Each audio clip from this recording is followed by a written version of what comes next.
кечиресиздер. Саламатсыздарбы, урматтуу телекөрүүчүлөр. Тиз эфирде Ала Тоо маалымат программасы жананын алып баруучусу мен Чынар Капарова. Ал эми Актала районунда болсо Бозо фестивали өткөрүлүүдө. Бозо майрамына биздин аймактагы кабарчыбыз Бөлөкбай Шеримбеков катышууда. Ал өзү дагы Бозо эмди абдан жакшы көрөт. Бөлөкбай мырза, саламатсызбы? Сөз сизде. Алло.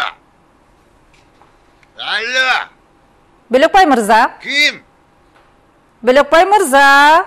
Бөлөкбай уктап атат. Бөлөкбай мырза, саламатсызбы? Сөз сизде. Бөлөкбай. Тур. Кыздар чалып атат сага. Бөлөкбай мырза.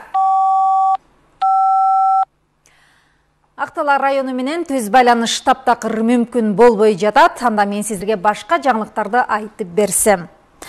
Ала Буканын Жетөгүзүнүн Кочкор айылындагы мыкты фермерлердин бири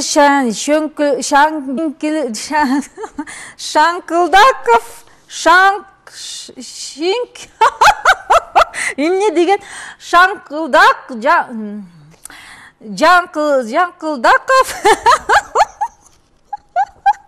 Шаңкылдаков кечирер программаны башка маалыматтар менен улантсам. Кыргыз мамлекеттик айыл чарба университетинин 300 техникалык факультетинде зоотехникалык факультетинде бүгүнкү жаңы жылдык майрамга карата кече уюштурулуптур. Аны болсо кабарчыбыз Улан Дыйканбаев өзү көрүп келген. Анда сиздерге Улан Дыйканбаев кененирээк айтып берсе. Уланбек, сиз эфирдесиз. Өзүңөр билгендей, зоотехникалык факультеттери бул кечеге абдан мыкты даярдашкан. Самат Атылбеков, Кубан Сагындыков, Айбек Асаналиев, Бекчан Камзаев, Максат Имеров, Махабат Алыбаева, Ширин Төрөгелдиева, Зарылбек Оролбаев, Эркин Кайым уулу, Бактурсун Дүйшөнбеков, Алмаз Кариев, Кутман Ташматов, Алмаз Усубалиев. Уланбек Дыйканбаев атайын Ала Тоо маалымат программасы үчүн. Ар бир мүнөт сайын келип. Чынар эже сизди көрсөтүп жатат.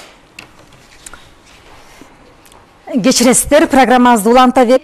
Биз ар бир мүнөт сайын боюнуп турбасак дагы туура эмес болуп калат. Андыктан урматтуу телекөрүүчүлөр, менде дагы туура түшүнөсүздөр деген терең ишенимдемин. Мына ушундай жаңылыктар менен Ала Тоо маалымат программасынын жаңы жылдык чыгарылышы жыйынтыкталып отурат.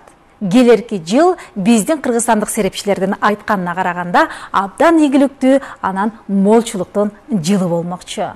Маселен, доллар